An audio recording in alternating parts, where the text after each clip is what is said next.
Salut à tous et à toutes, je vous retrouve pour la deuxième partie du décortiquage de ce carnet. J'en étais donc on parle du carnet, voilà, du compagnon de jeûne, le carnet à remplir que j'ai créé. Donc moi c'est Valérie Dragzuc, j'ai oublié de vous dire dans la première vidéo que je suis coach en transition de vie et donc que j'aime aider les gens qui changent de vie, qui changent voilà, par exemple, qui vont déménager, qui vont peut-être plus ou moins heureusement ou malheureusement divorcer, ou au contraire se marier, avoir des enfants, enfin voilà, dans tous les changements de vie. Et j'ai envie vraiment aussi dans les années à venir de me spécialiser de plus en plus dans les mamans, ou les papas d'ailleurs, mais les personnes qui en tout cas ont passé beaucoup de temps au foyer. Ça peut être aussi les aidants, les personnes qui ont passé beaucoup de temps pour s'occuper de quelqu'un d'autre. Ça peut être un enfant, mais ça peut être aussi quelqu'un d'handicapé ou une personne âgée. Et qui donc ont passé un temps fou dans leur vie à s'occuper des autres. Et qui après, quand ils veulent reprendre une activité professionnelle, on leur dit « Ah bah non, vous n'avez rien fait pendant ces années, trou dans le CV ». Alors qu'en réalité, ils ont appris plein de choses. Voilà, c'était une petite aparté pour vous dire quels sont mes futurs projets. Et dans mes futurs carnets, je pense que ça se verra d'ailleurs. Voilà, donc maintenant j'en suis à la semaine de descente alimentaire. Alors votre carnet vous sera peut-être très légèrement différent. Le nouveau est là puisque j'ai corrigé au niveau de certaines fautes d'orthographe ou de dessin qui me plaisaient plus ou moins bien dans le rendu du carnet. Mais en tout cas c'est à peu près ça. Donc qu'est-ce que c'est que la semaine de descente alimentaire pour ceux qui n'ont jamais fait de jeûne?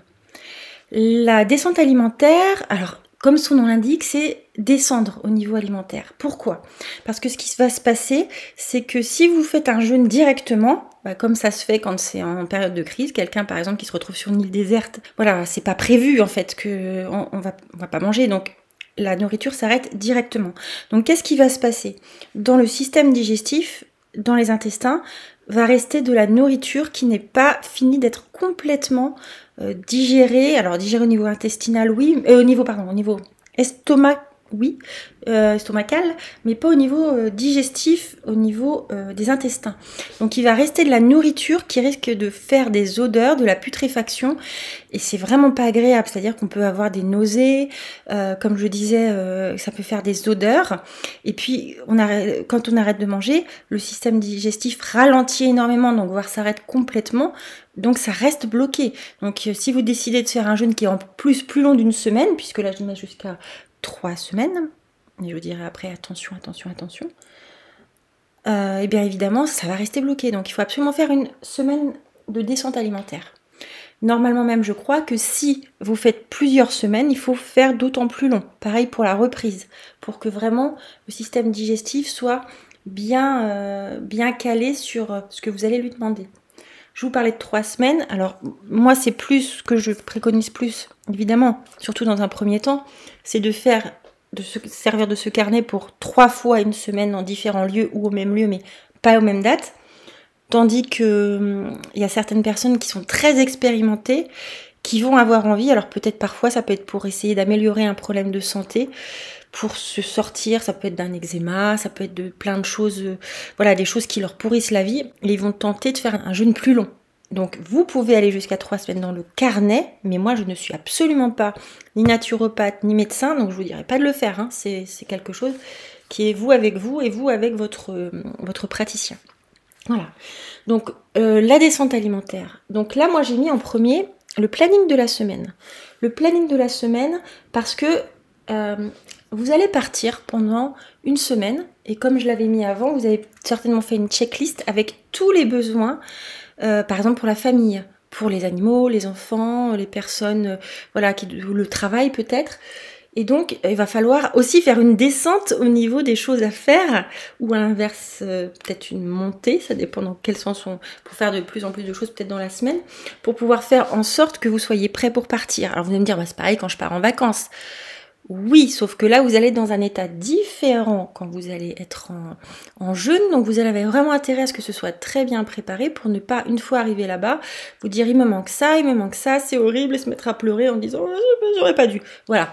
Donc, vraiment, préparer quelque chose au niveau des jours le faire avant cette semaine de descente alimentaire. Donc par exemple, est-ce que j'ai assez de valises? On peut faire les courses pour acheter les valises, tous les petits sacs dont on peut avoir besoin, sacs à dos, etc. Donc les lieux où il va falloir aller peut-être, parce que c'est pas dans votre ville, donc peut-être tiens bah, je vais faire telle course à tel endroit, ou alors commander sur internet si besoin. Peut-être aussi que votre praticien vous a recommandé des choses à acheter, donc vous allez vous dire tiens il faut que j'aille acheter ça, commander ça, etc. Quelles courses je dois faire aussi pour pouvoir manger tout au long de la semaine? Donc le premier jour, bon ça va encore, normalement on enlève je crois que les protéines animales, donc c'est pas encore beaucoup, mais au fur et à mesure on va descendre et ça dépend aussi du praticien, de ce qu'il vous a dit de faire. Donc vous allez faire des courses pour pouvoir bien être prêt aussi au niveau alimentaire et ne plus rien gérer. Et gérer peut-être le reste de la famille aussi, s'il y a une famille, pour faire les courses pour eux ou pour leur dire c'est à vous de faire les courses maintenant. Voilà, donc vous, comme je vous l'ai dit, moi, ce carnet, je ne l'ai pas encore utilisé pour un jeûne puisque je l'ai reçu après. Et donc, chaque jour, vous notez ce que vous devez faire. Je vous ai mis en bas une petite phrase qui est J-1, jour idéal pour une hydrothérapie du côlon. Alors, ceux qui ne sont absolument pas encore coutumiers du jeûne, sachez qu'il peut vous être recommandé par votre praticien de faire soit une purge alimentaire, avec des sels d'Epsom, je crois que c'est chlorure de magnésium, je sais plus le terme exact, n'hésitez pas à me corriger dans les commentaires si je dis des bêtises, parce que moi j'en ai pas pris, j'ai pas eu besoin, puisque j'ai fait justement une hydrothérapie du côlon.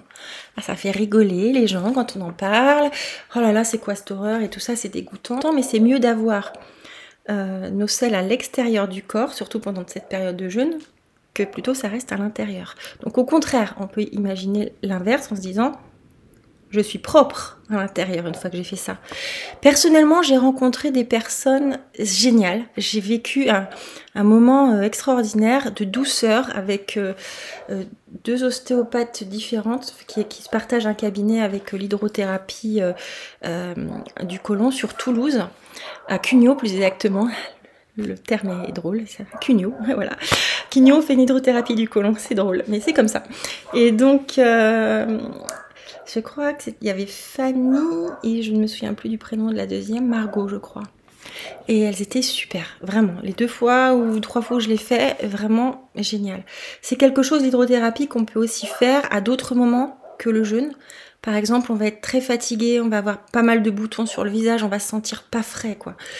Va avoir des odeurs très désagréables, et là on peut régulièrement dans l'année, souvent au changement de saison, faire une hydrothérapie du côlon. C'est un mini jeûne entre guillemets, c'est-à-dire que l'organisme va se détoxifier et ça va on va se sentir beaucoup mieux. Il peut y avoir par contre 2 manières de se sentir après.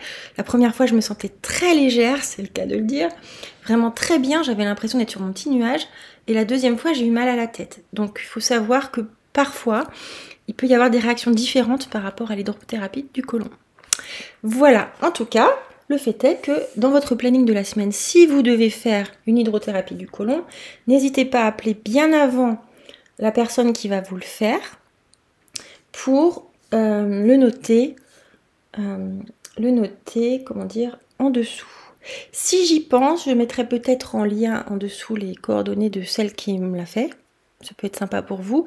Après, vous pouvez faire vos recherches et si vous voulez, vous pouvez vous échanger en commentaire peut-être des adresses. Ça peut être sympa les uns pour les autres parce que c'est pas toujours évident de trouver quelqu'un qui soit bien très doux, très agréable et qui vraiment comprend que c'est un moment pas facile à vivre, surtout pour la première fois.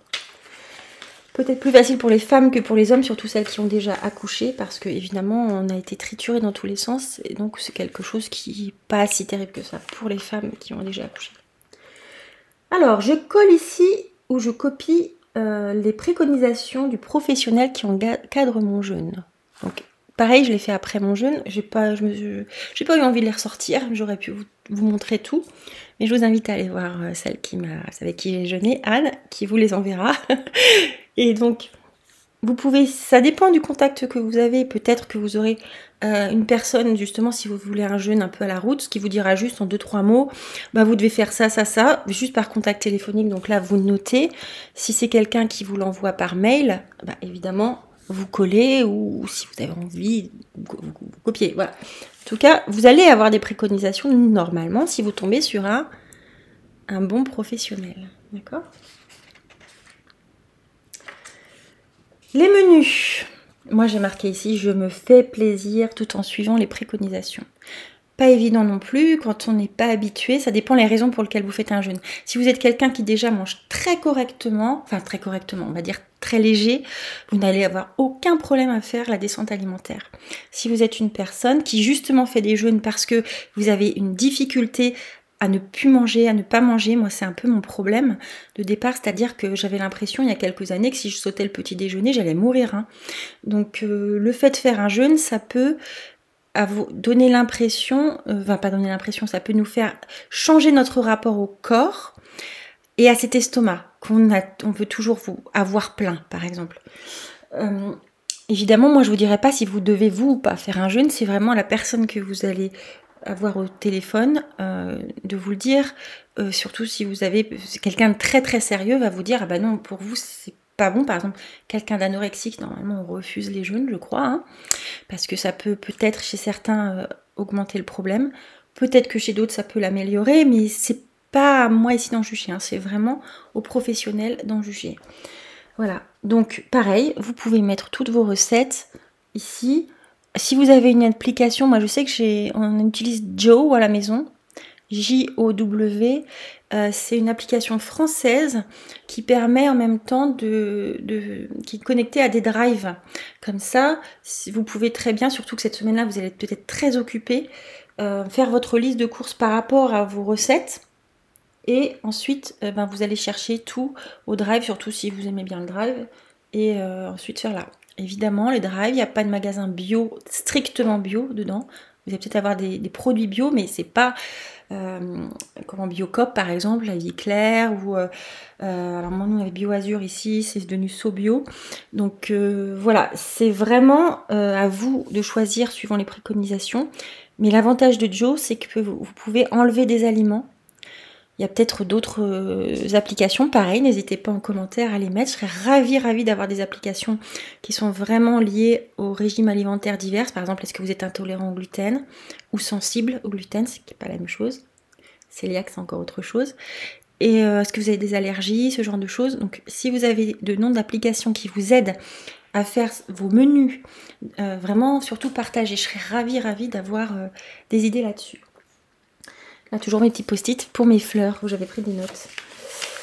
Voilà, pour manger des fleurs. C'était pas évidemment pendant le jeûne, hein, c'était pendant un stage pour apprendre à ramasser les fleurs. Alors, où faire mes courses? Eh bien, j'ai envie de vous faire une autre vidéo là-dessus. Voilà, on va en parler plus tard. Donc là, on était dans la semaine de descente alimentaire. Je vous ai pas donné tout ce qu'il faut faire, puisqu'évidemment, ça va dépendre du praticien que vous allez voir, de ce que lui va vous dire de faire. Et aussi, ça peut évoluer dans le temps. Peut-être que la praticienne que moi, je suis allée voir, ou les praticiennes que je suis allée voir, elles ont peut-être évolué et il y a peut-être des choses qu'elles ne font plus. D'ailleurs, dans les 2 jeûnes où je suis allée, les préconisations n'étaient pas exactement les mêmes. Ni pour la descente alimentaire, ni pour la remontée alimentaire. On n'en a pas parlé, mais je pense que vous comprenez ce que veut dire remontée alimentaire, vu qu'on a parlé de la descente alimentaire. Je vous dis à très vite. N'hésitez pas à me mettre en dessous plein de petits commentaires sur les questions que vous avez et échanger entre vous aussi, ça peut être très sympa. Et puis, si vous voulez recevoir la suite, pourquoi pas vous abonner, vous faites comme vous voulez. Aucune pression là-dessus. Et puis, je vous dis à très vite, pour la page sur les courses. Et si vous avez acheté le carnet, peut-être même que vous vous êtes servi du QR code pour arriver jusqu'ici. Je vous dis bonne journée, à bientôt. Au revoir.